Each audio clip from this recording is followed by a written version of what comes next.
Oi, gente, eu tive um pequeno problema com o celular e já voltei. É, só um segundinho, só pra eu ajeitar as coisas aqui.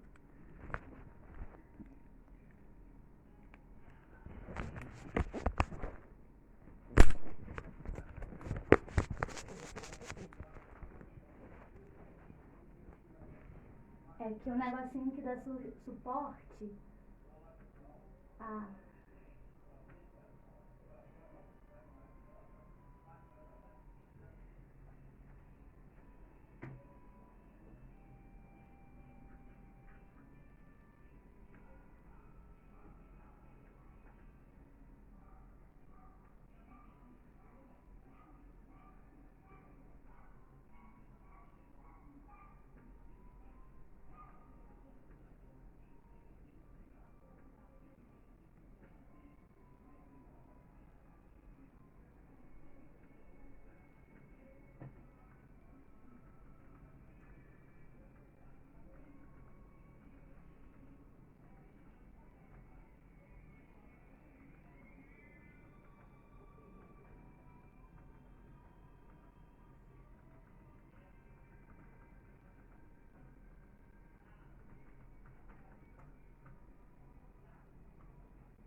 entendo o poder e a força das palavras, pois já fiquei muito tempo sem elas.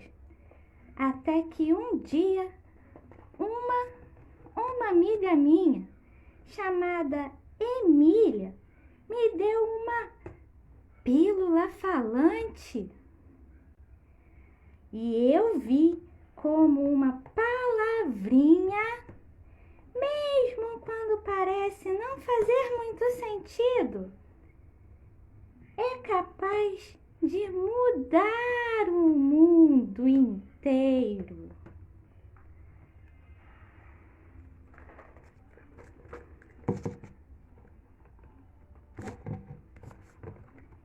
Tenta você.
Boa noite. Não é que funciona? Então, essa é a pílula da palavra, trazida pela nossa bonequinha. Ela não tem nome ainda. Que tal a gente dar um nome pra ela? Vão sugerindo aí nos comentários. A minha sugestão de nome seria Sofia Ruralinda. E sugerem vocês também que nome vocês gostariam de dar para nossa boneca. Eu acho que não deu para ver o que está escrito. A pílula falante.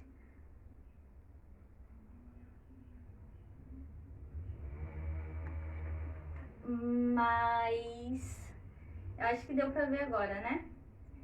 Deixa eu ver aqui. Boa noite, Elaine. Agora eu enxergo, então tô conseguindo ler um pouco melhor os comentários de vocês. A Ju falou que essa música de fundo com a passagem pelo cenário, coraçãozinho.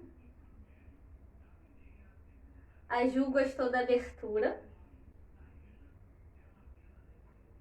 A Bruna falou que lembrou a boneca de lata dela, que amou. Ai, que bom. Boa noite, Ana Carolina. O que você não consegue visualizar? Ju falou que deu pra ler, então tá bom. E aí vão sugerindo o nome pra nossa bonequinha, pra nossa acompanhante que nos trouxe a pílula falante. E não é que ela estava certa, realmente a pílula funcionou. E aí vão pensando um nome para ela, né? Minha sugestão já dei, Sofia Ruralinda. E aí ela falou que Boa noite, Bruna, tudo bom? E ela falou que ela trouxe a pílula da Emília, né? E por falar na Emília, a Emília é aquela personagem, né, tagarela, que exerce a sua capacidade de falar depois de tomar a pílula falante de uma forma crítica, inventiva, né, e irônica. E aí ela questiona desse seu jeitinho verdades que já estão prontas e oferece novos olhares e novos caminhos, nos mostrando, né, então, o poder que a palavra tem, o poder revolucionário que a palavra tem e o poder da imaginação, o poder e a necessidade de sempre inventar e imaginar. E esse ano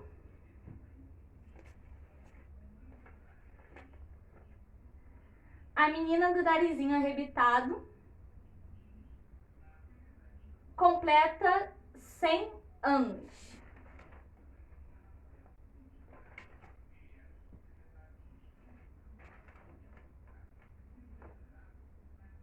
Boa noite, Liz. Boa noite, professora Fabrícia. A professora Fabrícia disse que está no perfil da página. Opa, deixa eu afastar um pouquinho mais para vocês verem. Que eu tive um problema no início com o suporte do telefone, ele ficou um pouco torto. Mas tá dando para ver, eu acho. Boa noite, Ana Paula. E aí, a menina do nariz arrebitado, esse ano, completa 100 anos da sua primeira publicação. E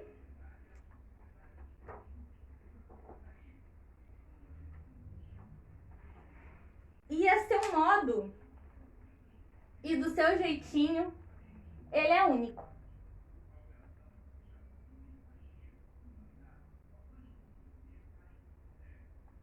E para você, o que é ser único?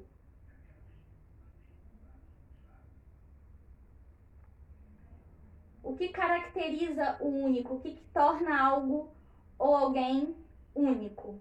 Para você, o que é ser único?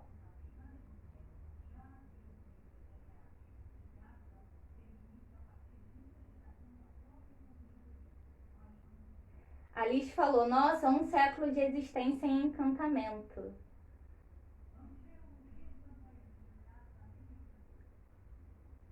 O que é ser único para você?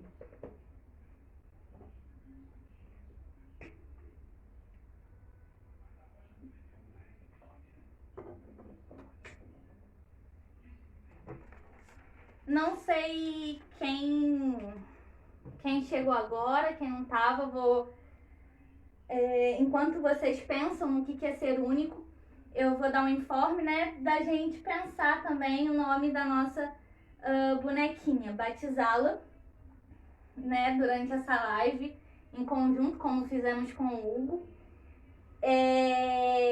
Eu dei a minha sugestão para ser Sofia Ruralinda, e aí vocês podem pensar em outros nomes também.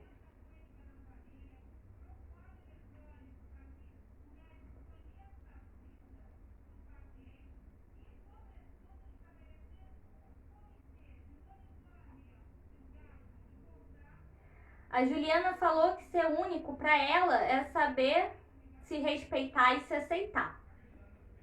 Para mim, ser único, eu acho que é sempre imaginar.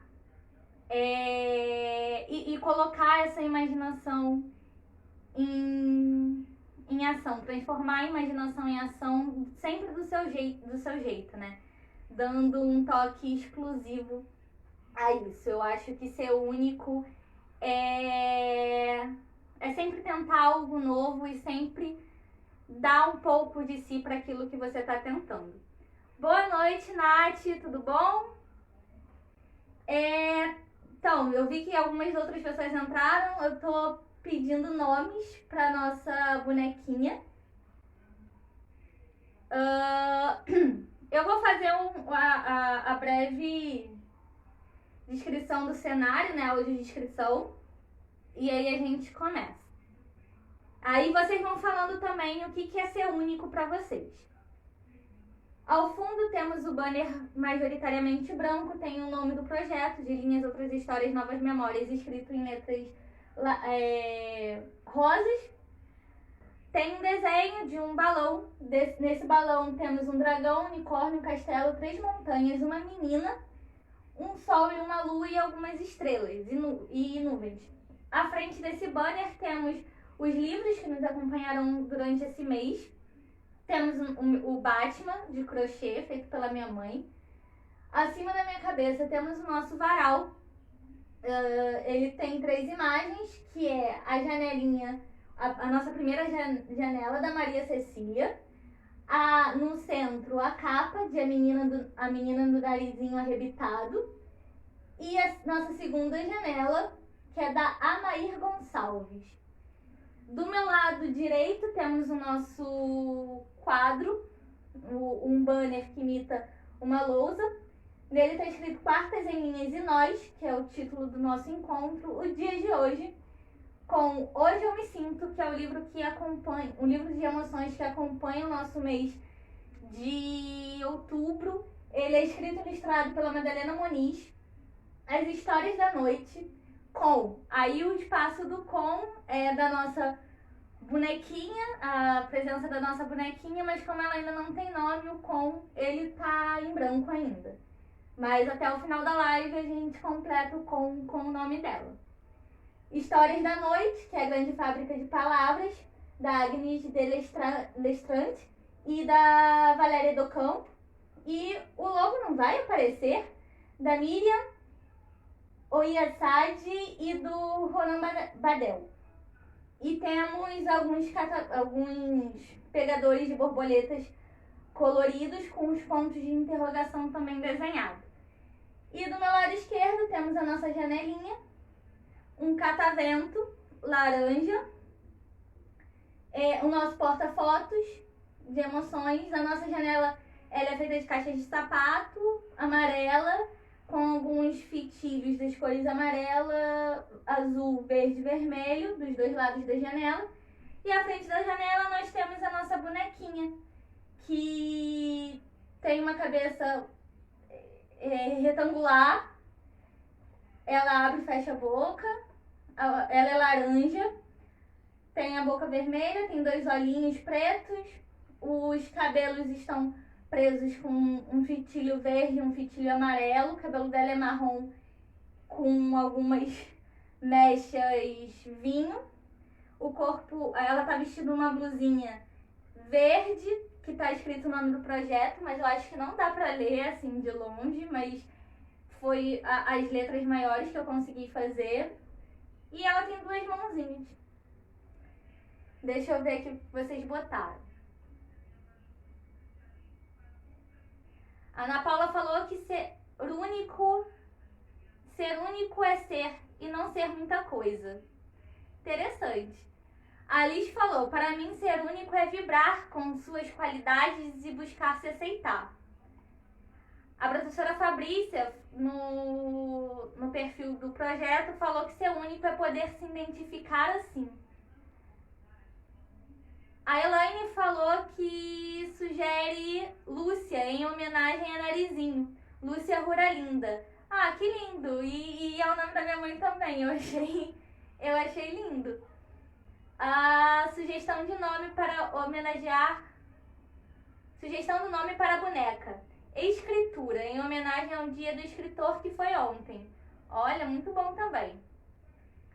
A Ju falou, o quadro ganhou mais cor. Sim, comprei mais canetinhas, enfim. E aí, né, com toda essa nossa uniquez, com todos os uniquez possíveis que a gente consegue identificar, nós somos capazes de colorir o mundo. Com cada um com seu uniquez, colore o mundo de uma ou várias cores. E uma das maneiras de fazer isso, de colorir o mundo, é pelas palavras. Por isso, ela muitas vezes é negada a alguns.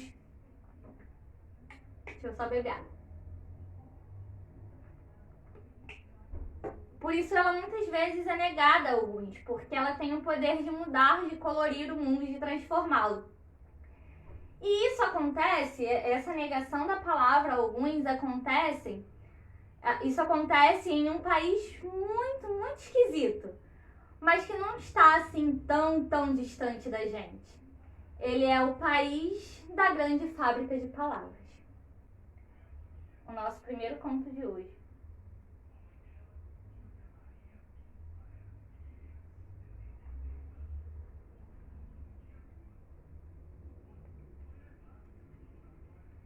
A grande fábrica de palavras de Agnes de Lestrade e Valéria do Campo. Existe um país onde as pessoas quase não falam. É o país da grande fábrica de palavras.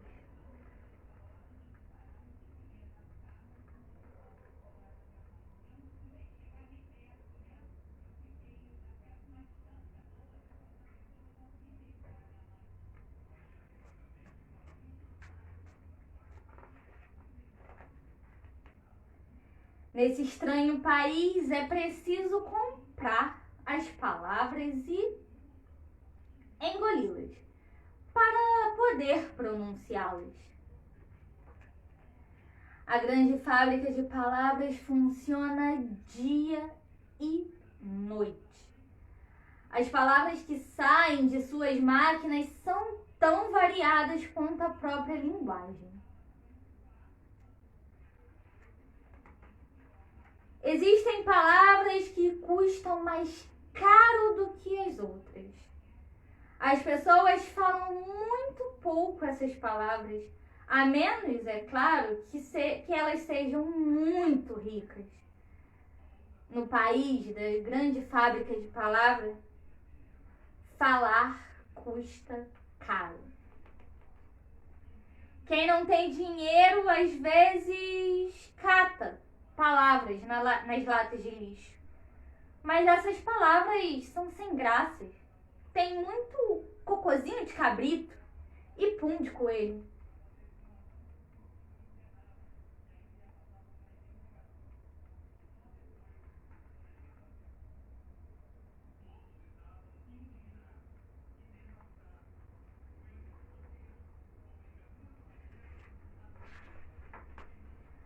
Na primavera, podemos comprar palavras em promoção e levar para casa um monte de palavras baratas.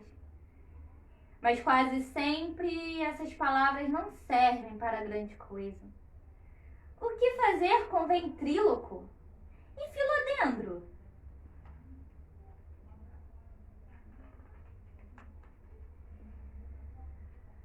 Às vezes é possível encontrar algumas palavras no ar. Quando isso acontece, os meninos correm com suas redes de pegar borboletas. Eles ficam orgulhosos de poder dizer algumas palavras a seus pais à noite, no jantar.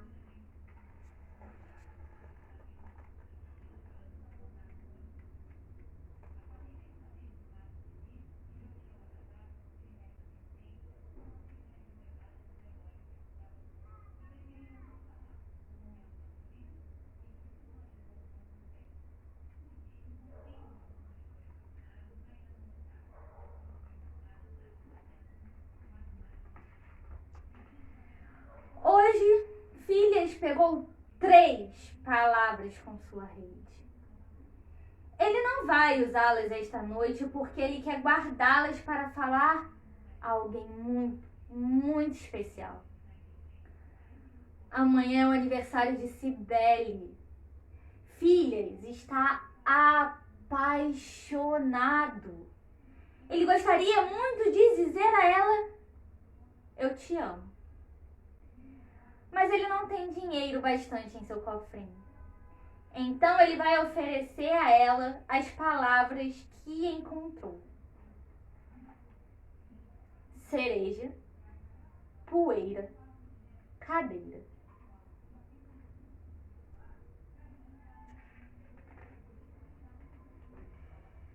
Cibele mora na rua ao lado.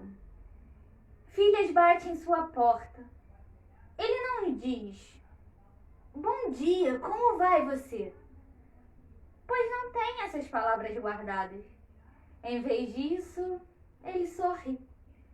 Cibele está com um vestido vermelho cor de cereja. Ela também sorri.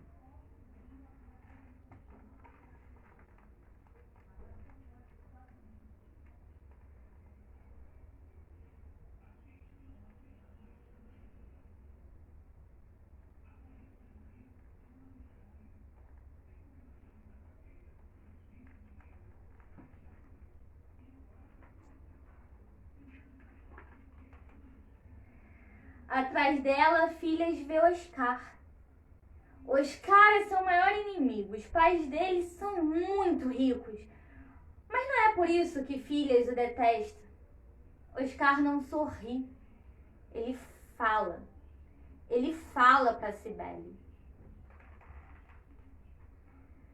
Eu te amo com todo o meu coração, minha Cibele. No futuro tenho certeza. Nós vamos nos casar. Isso deve ter custado uma fortuna, pensa Filhas. Cibele sorri sempre. Mas Filhas não sabe para quem é seu sorriso. Nos olhos de Oscar há muita segurança. Minhas palavras são muito pequenas, pensa Filhas. Ele inspira profundamente e, sobretudo, pensa. Pensa em todo o amor que tem no seu coração. Em seguida, fala as palavras que pegou na sua parede. As palavras voam para Cibele. Elas são como pedras preciosas.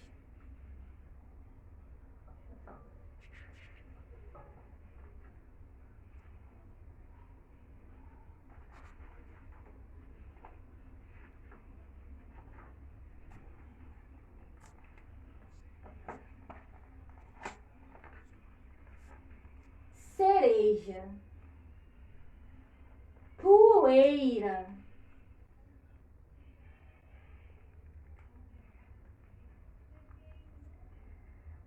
cadeira,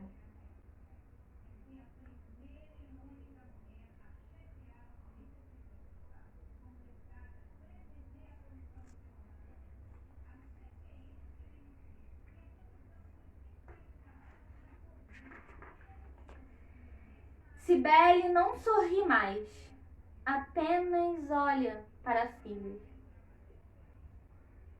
Ela não tem palavras guardadas. Então, chega devagarzinho bem perto dele e dá um beijo doce no seu rosto.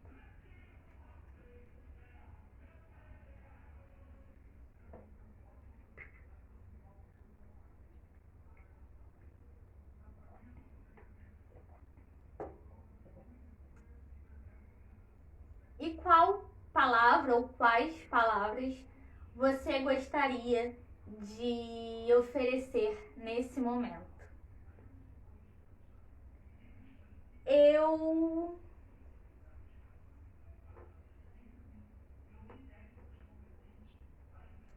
Deixa eu pensar numa palavra.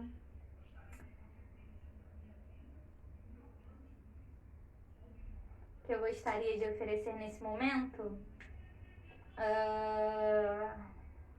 Eu acho que coragem.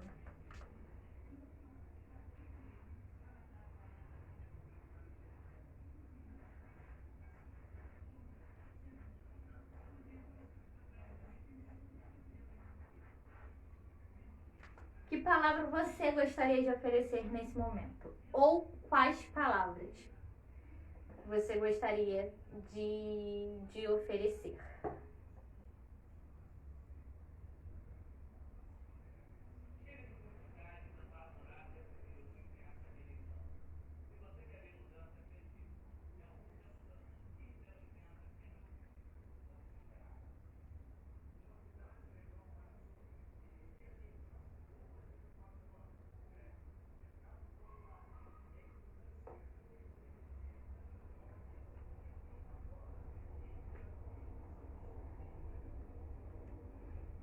Eu eu vou seguindo, e aí se aparecer alguma palavra que vocês queiram oferecer, eu escrevo no quadro aqui junto com a minha. A Liz falou cura. A professora Fabrícia falou força.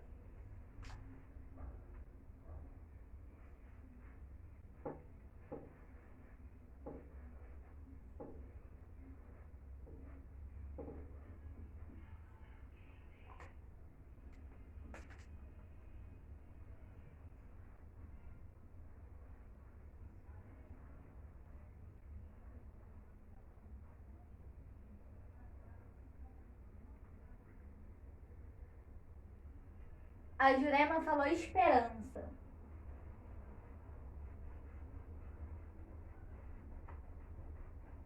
Ei, pera. Juliana falou abraço.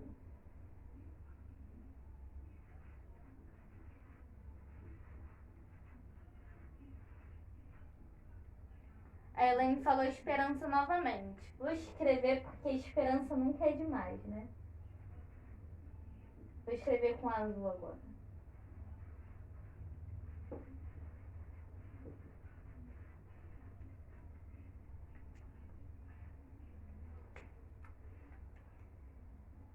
E aí, se aparecer alguma mais, eu torno a escrever.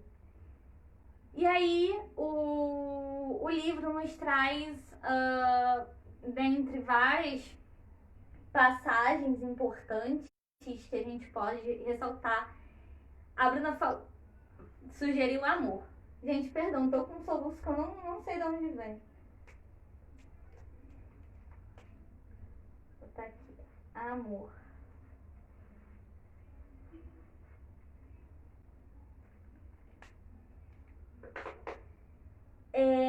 E aí, dentre tantas as passagens que a gente pode destacar do livro, tem uma que tem uma frase que eu vou destacar agora, né, pra gente começar a iniciar o debate, que é o falar custa caro, né? E aí custa caro em vários sentidos, né? Podemos dar o exemplo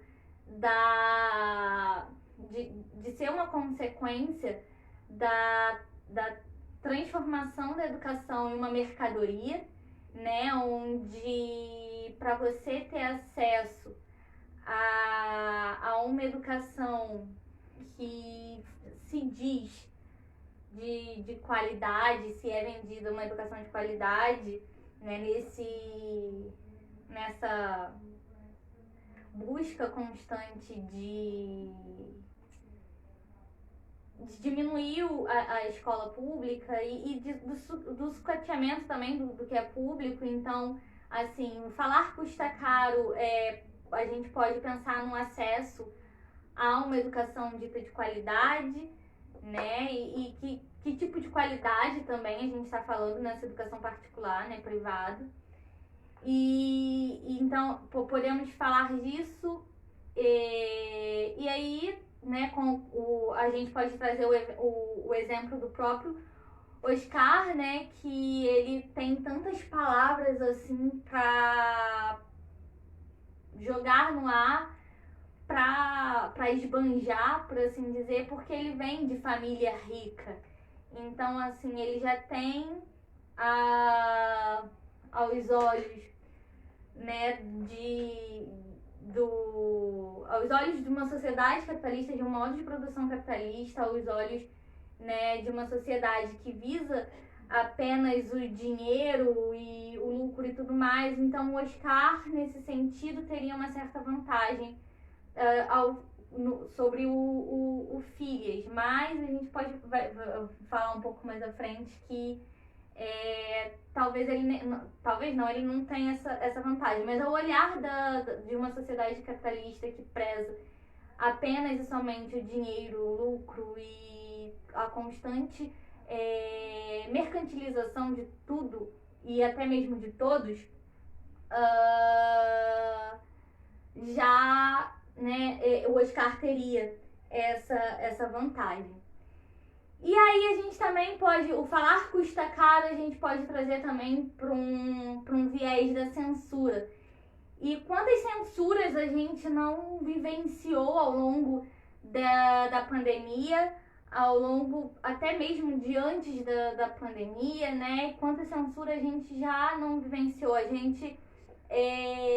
e aí a importância de se nomear, de saber o nome das coisas, né?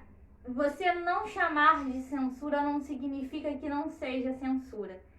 E aí o caso mais recente que eu trago como exemplo é o da atleta de vôlei, da Carol Souber, né? Que ela foi advertida por gritar fora Bolsonaro em um jogo, em um pós-jogo, onde ela venceu, ela e a parceira dela eu ia falar de quadro, mas não é que é vôlei de praia, né? Não sei, a parceira dela de areia. Elas venceram e ela gritou fora Bolsonaro como uma manifestação e ela foi advertida pela CBV. Falando que era contra as normas da CBV e tudo mais, sendo que em uma partida pela seleção masculina de vôlei em 2018, os atletas Wallace e... qual é o nome do outro que eu esqueci? O Maurício Souza, após vitória da seleção masculina, eles com a camisa também da CBV, do vôlei de quadra, dessa vez masculino, esses atletas, o Wallace e o Maurício Souza, fizeram o número 17 com as mãos, né? E aí estava até no período das eleições de 2018. E aí eles não foram sequer advertidos, eles sequer foram a julgamento. E, além do mais, a própria CBV, num perfil oficial, né, de alguma rede social, publicou a foto deles fazendo os 17 com a mão. Então, assim, a gente vê que falar custa caro para alguns e para outros não. E aí esse foi só um exemplo no esporte, mas temos tantos outros exemplos no mundo da arte, né? Inclusive agora recentemente, não somente em tempo de ditadura declarada em 64 e tudo mais. Então, assim, não chamar de censura o que foi feito não significa que não foi uma censura. E com isso e com tantas outras coisas. A Liz falou como atribuir valor financeiro às palavras se seu valor é infinito. A Juliana falou todo dia uma razão diferente para se estressar com a CBV. Verdade, né? E aí, o país da grande fábrica de palavras tem outra característica própria do projeto societário capitalista, né? E que é o controle da fala. E aí, se você controla a fala, você também controla a massa. Porque eu tô preocupada com o tempo, então, assim, eu não vou entrar muito nisso, mas sobre esse controle da fala, controle da massa, uma passagem na Sagrada Família de Marx e Engels traz um pouco disso, se eu não me engano, é chamado lá nesse texto de A Calma do Conhecimento. Se alguma professora que estiver aí pode me confirmar se é isso mesmo, A Calma do Conhecimento. E aí é esse controle da fala, controle, né, da massa, e voltamos a uma discussão anterior, né, sobre esse fascismo da linguagem, que não é somente dizer por você, mas obrigar você a dizer algo da forma que eles querem. E aí, por isso, é tão importante para o capitalista, né, controlar as palavras, controlar a educação, né? E não por acaso o título do livro vem trazendo a grande fábrica, né?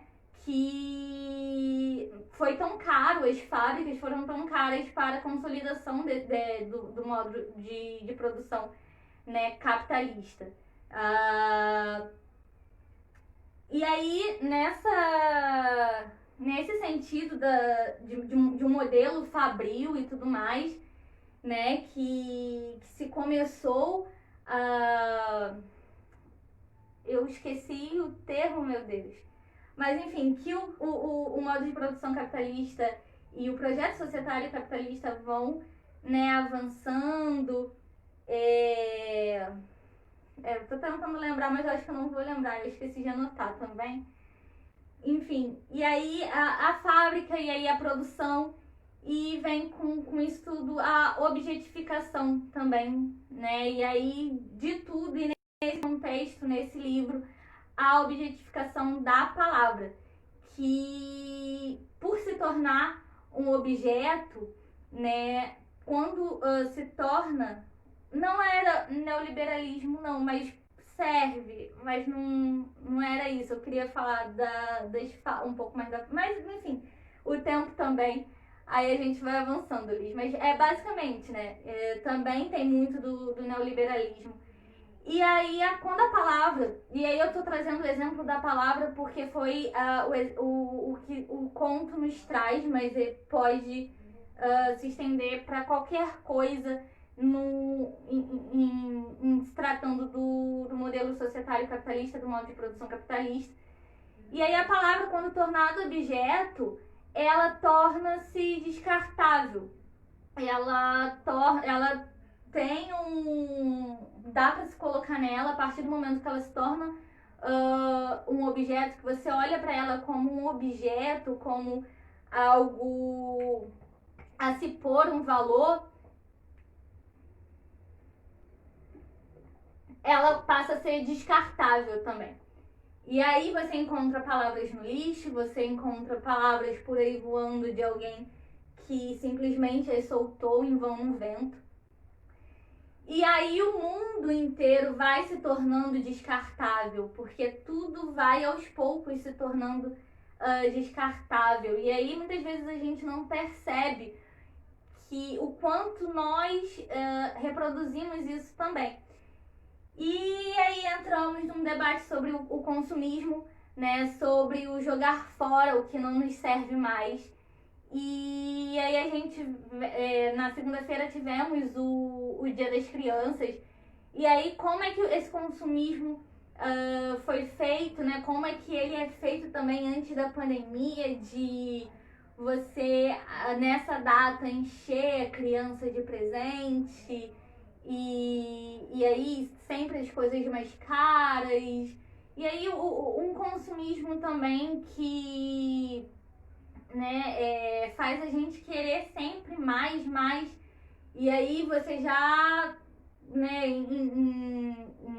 e aí o que veio antes para você é descartável, não cria-se muitas vezes um vínculo, né, de sentimental nas coisas, então você simplesmente pega e joga fora. E aí isso às vezes é um pensamento que acaba interferindo nas nossas relações, né? E aí quando o outro para você torna-se descartável, e aí o outro já é descartável pro capitalista, quando ele consegue fazer com que cada um torna-se descartável um pro outro, então significa que a gente não vê mais o outro como um igual, ou como um possível aliado, ou como alguém que possa nos ajudar na luta. De um modo geral, a gente só enxerga o imediatismo das relações. E aí, quando o outro não nos serve mais, a gente descarta e pula para a próxima. E aí, a gente mesmo acaba reproduzindo essa lógica de objetificação do ser humano, das pessoas, né? E aí, conforme a gente vai reproduzindo, mais difícil se torna de romper com essa crença. Mas quem é que define o valor? Quem é que define o valor de qualquer coisa? Quem é que pode definir o valor de uma palavra? Como a Liz botou aqui, como é que se define o valor de uma palavra, se ela é infinita, se ela é livre, se ela é de todos nós, né? E aí, quem que define esse valor? De que lugar e segundo qual critério se define o valor sobre a palavra, se define o valor sobre nossas relações, se define o valor sobre o nosso trabalho, sobre o nosso corpo, sobre a nossa vida no modo geral? Quem define e como que se define esse valor, né? E esse valor também ele é ditado pela sociedade e ele está em constante revisão, né? Conforme a sociedade muda, esse valor também vai mudando. E a professora Fabrícia bem botou aqui duas perguntas que são esse complemento mesmo, né? E qual o valor, né? Qual o valor de uso ou de troca? Verdade. Que valor que se dá, né? Em que sentido se enxerga também. E é um valor que é sempre revisto de acordo com os interesses, de acordo com os contextos, né? E de que forma, né, a burguesia pode manter a sua hegemonia, a depender, né, da pergunta, né? Como é que a burguesia ela define de acordo com os seus interesses pessoais de manter a hegemonia. Mas será que tudo é passível de compra? Vocês acham que tudo é passível de compra? O que efetivamente nos toca, né, não pode ser comprado. A gente vê na questão do Oscar, do Phileas e da Cibele. O que não importa a quantidade de palavras ou de dinheiro que você tenha, né? O que importa é o sentimento que essas palavras carregam, que elas demonstram, né? Em todo caso, muitas vezes a gente não tem as palavras para dizer, mas também elas não são necessárias naquele momento, porque assim como a Cibele, você sorri, você sente, você consegue demonstrar esse sentimento através de um gesto. Então, assim, o que é a palavra se não consentimento? É aquela palavra vazia, aquela palavra esvaziada de significado, de emoção, é uma palavra que se perde. A Renata falou, claro que não, as coisas mais importantes você não pode comprar. Exatamente, né? E aí mesmo quando não ditas, essas palavras são sentidas, né? A questão, o valor sentimental é diferente do valor social que se tem. Então você não precisa dizer frases completas, você não precisa saber montar adequadamente, basta você sentir e querer passar aquilo para aquela pessoa que palavras desconexas como poeira, cadeira, cereja tornam-se de um valor indescritível, que uma palavra bem formulada como a do socialmente bem formulada como a do Oscar não conseguiu transmitir. E aí, por isso é tão importante que a gente saiba a origem, o sentido de cada palavra que a gente quer usar, né? Pois ela nos fala esse sentido por trás, o sentimento por trás do que a gente oferece ao próximo é o que nos fala mais do que a sua aparência nos mostra. E é assim que a gente encontra soluções e consegue refletir sobre um novo ângulo, né? Por exemplo, caiu aqui, quase assassinou a nossa boneca que ainda não tem um nome fixo. Mas ela passa bem. Foi só um traumatismo craniano leve. Deixa eu ajeitar o cabelo dela. Pronto, ela passa bem, gente. Como, por exemplo, a nossa primeira notícia de hoje, aqui, deixa eu aproximar um pouco da câmera, que é Covid, deixa eu botar aqui na notícia, Covid-19 não é pandemia, mas sindemia. O que essa perspectiva científica muda no tratamento? A reportagem é da BBC News Mundo, escrita pela Laura Plitt, postada no dia 10 de outubro de 2020. Nela, vai falando um pouco sobre o passar dos meses, né, as medidas para evitar a propagação da Covid no mundo, na Europa, as flexibilizações, os endurecimentos do tratamento da Covid. E aí, eles chamaram o editor-chefe de uma revista científica chamada The Lancet, e ele fala assim, abre aspas, todas as nossas invenções se concentraram, todas as nossas intervenções se concentraram em cortar as rotas de transmissão viral para controlar a disseminação do patógeno.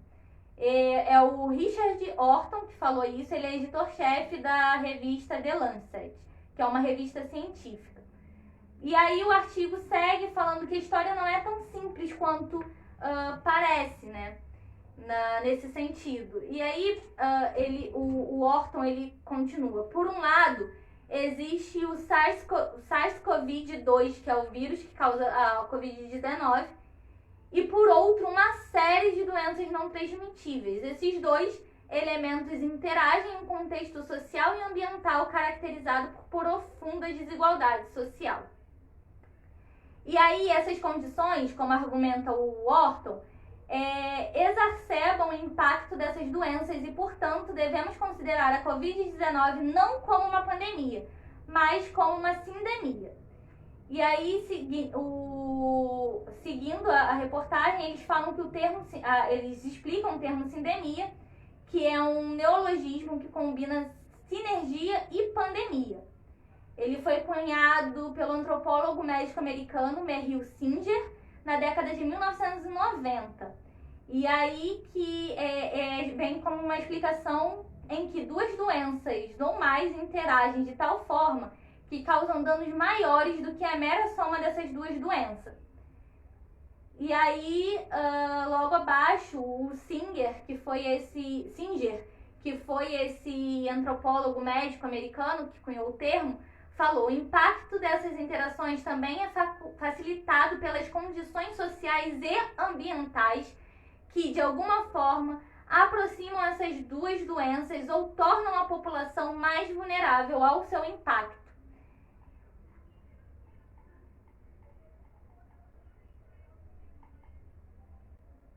E aí a reportagem segue falando que a interação com o aspecto social é o que faz que não seja apenas uma comorbidade. E aí a reportagem finaliza falando que não é que é necessária uma mudança de estratégia, né? Que analisar a situação pelas lentes da sindemia, diz o Kenny, permite passar da abordagem clássica da epidemiologia ao risco de transmissão para uma visão da pessoa em seu contexto social. E aí o editor da Lancet, o Richard Horton, volta para concluir, né, que não importa quão eficaz seja um tratamento ou quão protetora seja uma vacina, a busca por uma solução puramente biomédica contra a Covid-19 vai falhar. E ele ainda conclui: a menos que os governos elaborem políticas e programas para reverter profundas disparidades sociais, nossas sociedades nunca estarão verdadeiramente protegidas da Covid-19.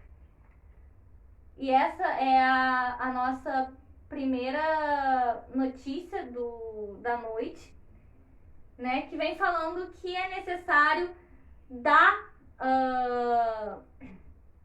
ter políticas não só para agora, mas uma política que olhe e que reconheça o entorno social do... não deu para ver? O entorno social da pessoa.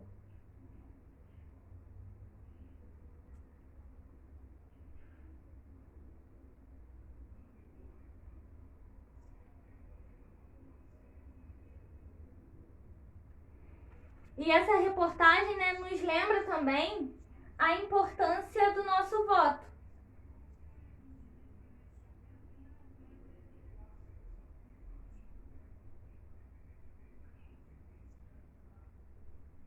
Deixa eu ver aqui o que vocês colocaram. A Bruna falou só um traumatismo. Mas foi coisa leve, já tá recuperado. Então, Renata, a gente dá nome, sim, só que a bonequinha é nova, ela chegou hoje e aí a gente quer que todo mundo escolha um nome para ela. Algumas sugestões já foram dadas, Sofia, Lúcia e Escritura. Escritora, né, na verdade, ou escritura, não recordo. Mas já temos 3 sugestões de nomes. E aí, se você quiser, Renata, pode dar uma sugestão de nome também. E aí, essa reportagem, ela nos lembra da importância do nosso voto, não só do nosso voto, como da cobrança política. E como é importante a gente ficar em cima e ter atenção redobrada, principalmente nesse momento, às fake news. E atenção também ao que o outro fala, atenção aos programas de governo, para não eleger mais gente descapacitada que sequer vai a debate, que sequer apresentou um programa de governo. Isso é muito perigoso e a gente está sentindo o quão perigoso é isso. Então, assim, prestar atenção no que o outro fala, para não deixar que falem por vocês. E cuidado, né, com todas essas manipulações que vêm por todas as redes possíveis. E aí, lembrar que a palavra ela tem um potencial revolucionário, mas não quando ditas por dizer, não esvaziadas, elas precisam de ação. Então não adianta só falar, o potencial revolucionário das palavras ela só acontece na ação, na cobrança, na busca, e esse momento é ainda mais necessário que essa ação se faça presente, né? Pode ser o simples ato, né, e aí nessa ação às vezes a gente fica sem muitas palavras e aí a gente pode abrir a janela que o vento nos traz algumas palavras, assim como trouxe as palavras para Maria Cecília Velasquez Paiva, de 2 aninhos. Ela, da janela dela, ela viu um arco-íris, uva, banana e sol. Aqui. E ainda que pareçam palavras soltas, ainda que você encontre palavras que não me façam muito sentido naquela hora, elas são carregadas de um sentimento, de uma força, de uma potencialidade. Então, em algum momento, ela fará algum sentido e ela te impulsionará para frente. E aí eu pergunto para vocês, já encaminhando para o segundo conto, de que palavra que você gostaria de engolir para se encher dela? Enquanto eu colo aqui, vocês vão pensando.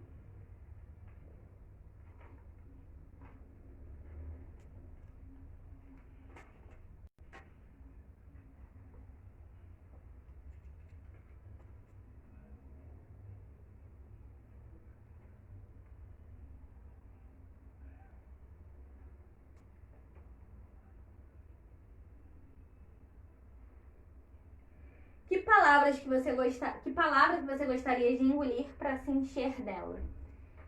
Eu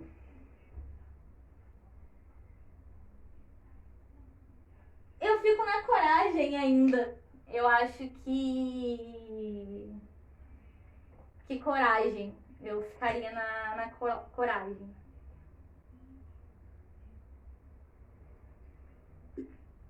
A Renata falou: eu voto no nome Adorella para a boneca. Um poeta de rua escrevia em seus grafites a frase: a minha dor não é a dor dela, a minha dor é Doriana, e a dor dela é a dor dela.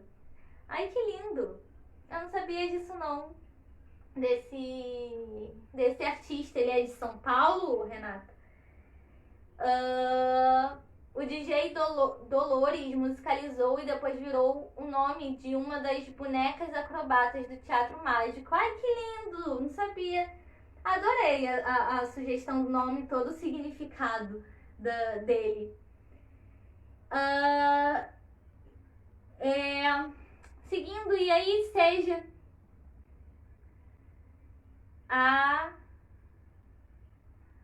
professora Fabrícia falou: que lindo, mudo meu voto para sua opção também. Olha, eu retiro Sofia, porque eu achei lindíssimo, adorei ela. Eu amei essa sugestão de nome, todo o significado. E aí, seja de que maneira for, né, a palavra, ela falou que acredita que seja do Nordeste. Eu vou procurar. Achei muito interessante, Renata. Obrigada pela informação. E aí, seja como for, a palavra ela sempre pode nos surpreender. E quantas surpresas nós não tivemos, né, nesse momento que a gente vive? Quantas surpresas boas e ruins, mas que sempre nos contam uma história. E, enfim, que hora? Enfim. Bom, já passou da hora. Será que o lobo não vai aparecer?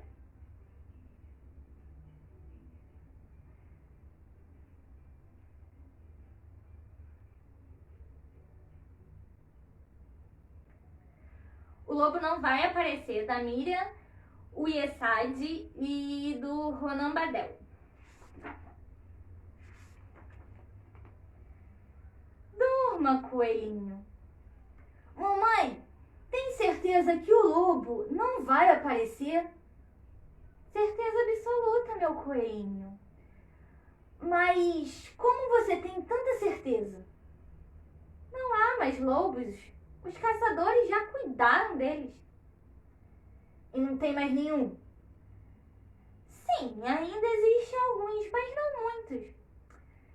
Então como você tem certeza de que um desses lobos não vai aparecer por aqui?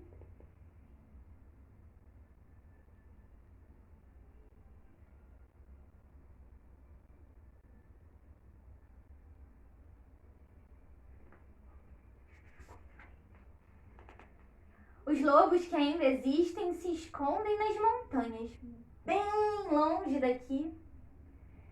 Eu achava que os lobos se escondiam nos bosques. Sim, eles se escondem nos bosques, que ficam nas montanhas. Mãe, tem um bosque não muito longe daqui. Como você tem certeza de que o lobo não está escondido lá?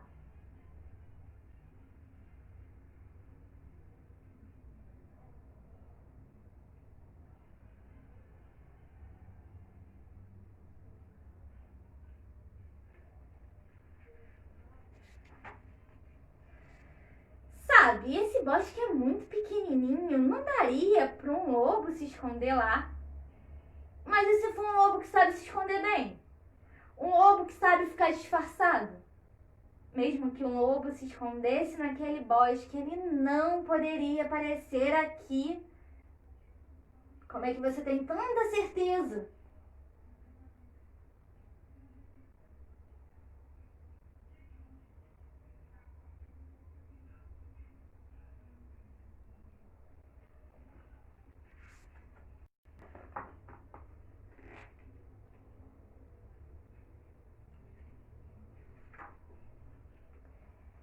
Para chegar aqui, ele teria que sair do bosque, atravessar a cidade, um montão de gente iria ver. Mãe, como é que é um lobo de verdade? Bom, parece um cachorro grande. Então vai que as pessoas que ele é um cachorro. Um cachorrão. Pode ser, mas mesmo se as pessoas acharem que ele é um cachorro grande, ele não poderia aparecer por aqui. Como você tem tanta certeza?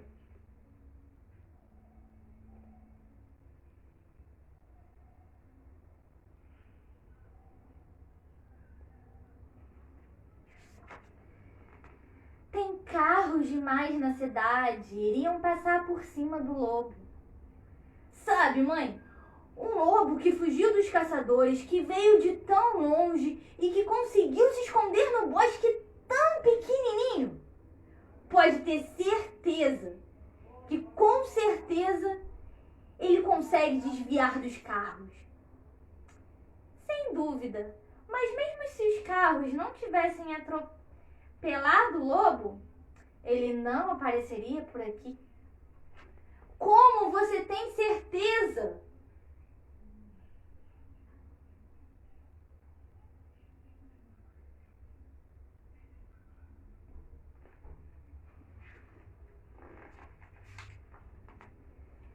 Esta cidade é imensa. É um verdadeiro labirinto com milhares de ruas que se encontram. O lobo não saberia qual é o prédio. E se o lobo tivesse nosso endereço? Ora, lobos não sabem ler. Mas eles têm faro. Talvez com seu faro de lobo possa encontrar o prédio. Pode ser, mas mesmo se o lobo chegasse ao nosso prédio, ele não poderia entrar na nossa casa. Como você tem tanta certeza?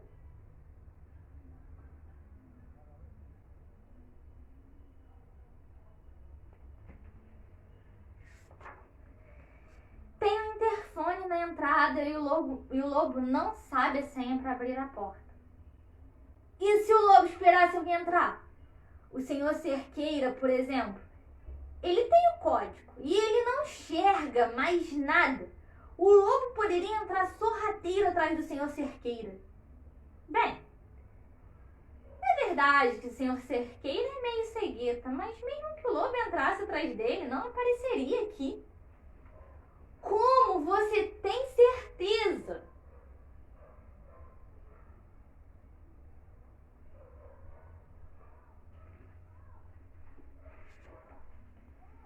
Nós moramos no 50º andar. Os lobos não sabem pegar elevador. Mãe, você acha mesmo que um lobo que já conseguiu fazer tudo isso vai parar por causa de um elevador? Escute, meu coelhinho. Mesmo se o lobo subisse de elevador, ele não apareceria por aqui. Como você tem certeza?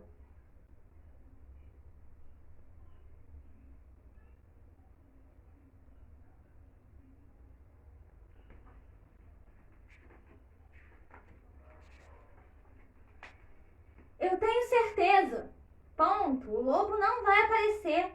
E agora é a hora de dormir. Boa noite, meu coelhinho. Boa noite, mamãe.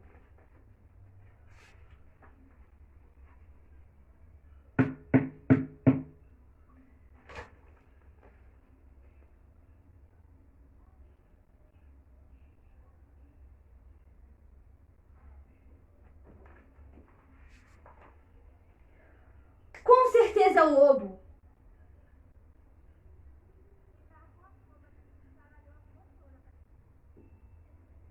E que surpresa o lobo não te traz?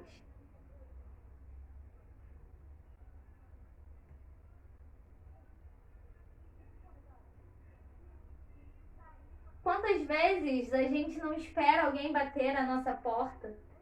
Quantas vezes no início da pandemia também a gente não esperou que alguém batesse, ou esperou bater a porta de alguém, né? Quantos sacrifícios também a gente não faz como lobo para ver quem a gente gosta, quem a gente quer bem, né? E como é prazerosa e gratificante um presente, a surpreendente amizade do coelhinho com o lobo, né? Nos mostra que podemos criar laço com pessoas que aparentemente são muito diferentes da gente, né? E que a gente consegue ficar à espera dessa pessoa, né? E quantas amizades improváveis a gente já não fez ao longo da vida e que nos trazem sempre uma boa surpresa, né? A surpresa de uma visita. E por outro lado também, né, dessa felicidade, em contraste com a felicidade do pequeno coelhinho ao ver o seu amigo lobo e surpreender a todos com essa amizade tão improvável. Por outro lado, temos a preocupação, porque não mostrei, porque né, não podemos mostrar a obra completa, mas os pais e até a mãe tentando falar, não, meu filho, ele não vem, né? Nos mostra também como os nossos preconceitos eles podem interferir na nossa relação, porque a mãe achou que o menino tava com medo do lobo e porque ela talvez tenha sido ensinada a temer esse lobo. E aí a gente começa a refletir um pouco sobre esses valores que são passados a nós desde a infância, né? E que começam a criar essas verdades inquestionáveis e que vão se passando, né? Que vai se passando essas verdades de geração a geração, e aí no momento você não sabe por que é assim, só sabe que é assim.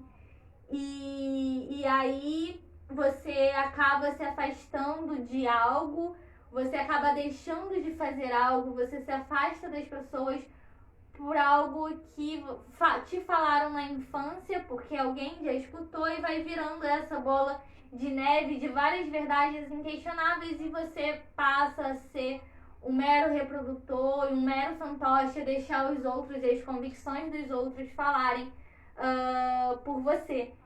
E aí a gente, pra tentar quebrar um pouco desse ciclo, a gente precisa começar a se perguntar, a gente pode ter tanta certeza assim de alguma coisa, de qualquer coisa?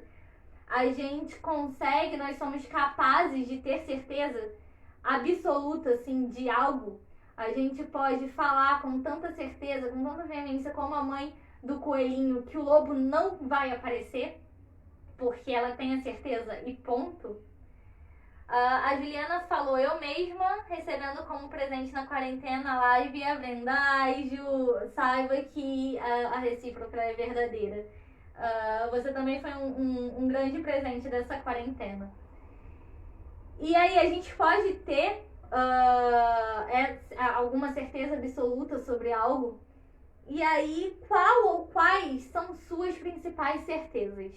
Aí, você pode, se você quiser falar no comentário quais são, ou se você quiser só levar para reflexão do seu potinho ou do seu diário, espero que, né, continuados e que continuem para além desse mês também. Né, dessas certezas. Você tem alguma certeza assim completa? Acho que a gente, pra mim, é muito clichê. Eu acho que as minhas principais certezas são muito clichês. Eu sou muito teimosa, muito cabeça dura em algumas coisas, mas assim, certeza. Eu tenho duas bem clichês, que é a morte, obviamente, e que a famosa frase, eu sei que nada sei. Eu acho que é a certeza de que a gente nunca sabe de tudo, sempre, por mais que a gente ache que a gente saiba. Eu acho que são essas duas certezas irredutíveis que eu tenho. Mas apesar de ser muito cabeça dura em outras coisas, eu acabo sendo bem maleável. E aí essa criação de certezas absolutas, essa criação de eu tenho certeza e ponto, como a mãe do coelhinho tentando falar para ele que ela tinha certeza que o lobo não apareceria, é uma das formas de se criar um individualismo excessivo, que é típico desse projeto societário socialista, é típico do modo de produção capitalista, essa necessidade desse individualismo, individualismo excessivo, que só a minha opinião importa e nada mais. E aí, recentemente a gente vê nessa questão de mas é minha opinião e ela que importa e tudo mais, e bababá, dos ataques virtuais que vem aumentando e das fake news, são ataques mascarados de minha opinião e nada mais importa. Então, assim, a gente precisa começar a rever esses determinados conceitos, a chamar pelo nome, né, do que são, a refletir mais sobre eles e a tentar quebrar e romper esse ciclo, né? E indo na direção contrária do que anteriormente a gente falou, logo no início da live, esse individualismo excessivo causa também o silenciamento do outro, né? Que o outro, ele passa a ser desimportante, a opinião do outro passa a ser desimportante, a visão do outro, a fala do outro passa a ser desimportante. Aí você desvaloriza a palavra do outro como se você fosse alguém, o dono de uma fantástica fábrica, uma grande fábrica de palavras, que você pode valorar a palavra. E isso geralmente acontece com crianças, né, consideradas imaturas, consideradas crianças que não sabem de nada, e também com os idosos, né, que não são silenciados falando que estão ficando caducos, não estão acompanhados, né, nas novidades e tudo mais. E aí, como exemplo, a gente tem a mãe do coelhinho, né, que tenta a todo custo colocar a certeza dela, né, sobre o questionamento do filho, sobre os questionamentos dos filhos, que ela sequer pergunta a ele o motivo da sua preocupação e se é uma preocupação, né, e que tipo de preocupação ele está tendo no momento. Ela está tão empenhada em colocar a sua visão, em colocar aquilo que ela acredita, aquela certeza dela sobre a fala dos garotos, que ela sequer pergunta a ele: mas meu filho, por que você está fazendo essas perguntas? Você está com medo do lobo? Ela sequer tenta entendê-lo. Ela quer que ele a entenda. E a pandemia, ela chega, né, falando em surpreendentes, em surpresas, a pandemia, ela chegou de surpresa, né, batendo na nossa porta, e também trouxe tantas coisas boas, tantas coisas ruins. E eu acho que as ruins acabam te sobressaindo, né, num contexto como esse, no momento em que a gente não tem uma resposta eficaz, várias vidas perdidas, mas ela também nos trouxe tempo para refletir sobre as nossas certezas e para refletir sobre aquelas certezas que a gente tinha como absolutas. E aí, outra pergunta que vocês quiserem responder no chat, pode responder. Se quiser responder pro Potinho ou pro Diário, fiquem à vontade. Que certeza que você desconstruiu nesse momento, né, na quarentena? E aí, só que a gente, ao longo do projeto a gente tem percebido, a gente não desconstrói sozinho, a gente precisa de alguém ao nosso lado, a gente precisa se abrir a nós e ao outro. E se permitir escutar e reconhecer a importância do outro, reconhecer o seu peso, o significado das suas palavras. E aí podemos concordar ou discordar desse outro, mas é preciso sempre se permitir escutar, se permitir dar esse lugar de escuta para que a gente possa aprender algo com esse outro e levar algo para o outro de valor também. E às vezes as batidas à nossa porta talvez sejam incomum na quarentena, mas o toque do telefone pode também trazer surpresas maravilhosas. E aí é com o toque do telefone que a gente vai para nossa segunda notícia da noite. Deixa eu abrir a notícia aqui. Ela é do G1, né? Do site G1. E ela é aqui do Rio, que a manchete fala: voluntários leem histórias ou poesias por telefone para ajudar moradores do Rio a passar pela quarentena. Ela foi escrita pelo Fábio Júdice no dia 1º de 4 de 2020. É um projeto, ele vem falando sobre esse projeto da Secretaria Estadual de Cultura, que foi inspirado por iniciativa de uma moradora da Cidade de Deus de 62 anos. E aí ele vem falando, né, do isolamento e como uma medida de prevenção e amor ao próximo e cidadania, né, para diminuir o contágio pelo novo coronavírus.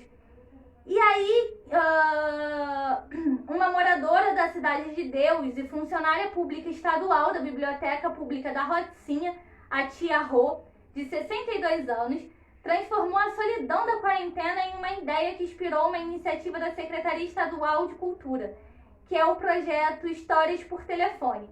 A tia Rô, ela fala assim, abre aspas: moro sozinha com meus cachorros e Deus. Descobri que as pessoas que moram sozinhas precisam de pessoas para ler, falar e fazer alguma coisa por elas. E aí a tia Rô começou essa iniciativa, né, onde as pessoas se cadastravam em um site para ou receber as ligações ou como voluntários, né? E aí quem recebia a ligação falava se preferia escutar histórias ou escutar poesias. A mesma coisa quem se voluntariava para ler, né? Se preferia ler histórias ou poesias, né? E esse conforto e companhia das palavras nos mostram nessa matéria e ao longo do nosso convívio aqui no projeto também, né? Como é que as palavras elas são capazes de transformar a vista da nossa janela, como elas são capazes de nos aquecer, como elas são capazes de nos mudar e de fazer com que a gente se reinvente e reinvente o mundo, né? E que elas são capazes também, então, por isso, de transformar a vista da nossa janela. E até mesmo em dias de chuvas, somos capazes de ver um lindo sol. Assim como a Amair Gonçalves Paiva, de 77 anos, que vê pela sua janela o sol, pássaros, patos, cavalos. Aqui. E aí a gente começa a refletir, né, sobre essa força e sobre a importância das palavras, né, nos fazendo reconhecer então o seu potencial revolucionário que transborda amor, carinho e vida. Aqui, vou botar aqui. E aí, temos a nossa foto do porta-fotos, né? Nessa transformação de amor, de carinho, de vida.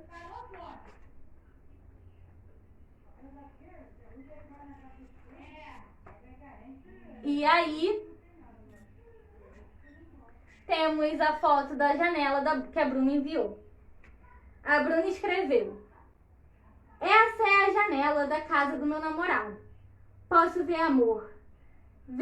Vejo um quintal com diferentes árvores e 3 pequenos pés de acerola. que constantemente renovam seus frutos. Perto da janela, uma poltrona aconchegante e o som dos pássaros, que fazem ninho no interior dos pés de acerola.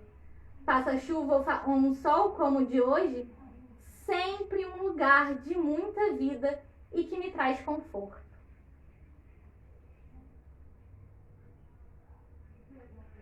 E aí, enquanto eu vou colando aqui, eu queria lembrar vocês de postarem a foto da visão da sua janela. Dessa vez eu não mostrei de cabeça para baixo. Da visão da sua janela e postar no Facebook e marcar a página, né? E aí, com tudo isso, com esse reconhecer do potencial das palavras, com todo o afeto, com todo o amor, com todo o carinho e vida que a gente pode enxergar pela nossa janela, depois de perceber a força que a palavra tem e a força como as reinvenções nossas podem transformar essa palavra, toda essa escuta, permite que a gente exercite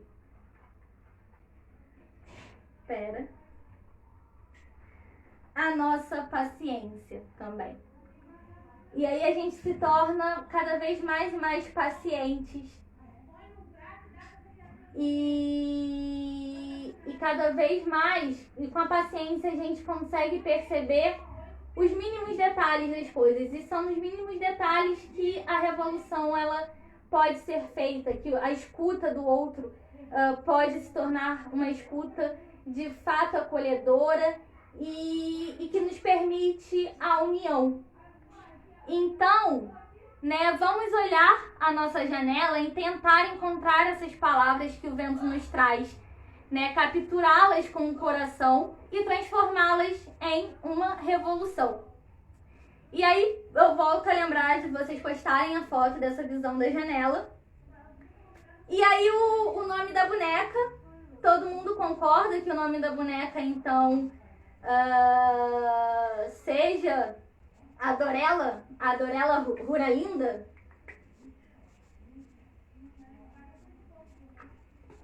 Pode ser a Dorella Ruralinda, gente? E aí, vamos tirar a foto. Enquanto vocês respondem sim ou não, eu paro pra foto por causa do delay que tem, né?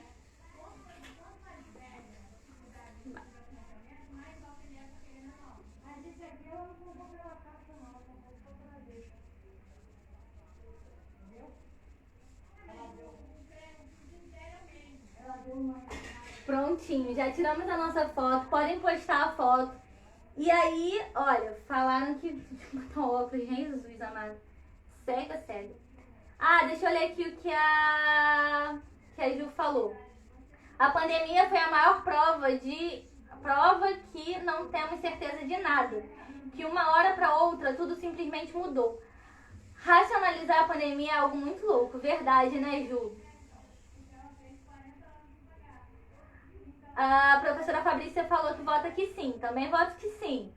A Ju falou que combinou, então tá batizada a nossa bonequinha. Deixa eu só ler o que a Bruna falou aqui. A Bruna botou: sensibilidade. A escuta sensível permite tantas possibilidades de encontros, aprendizagens e transformações. Verdade, né, Bruna?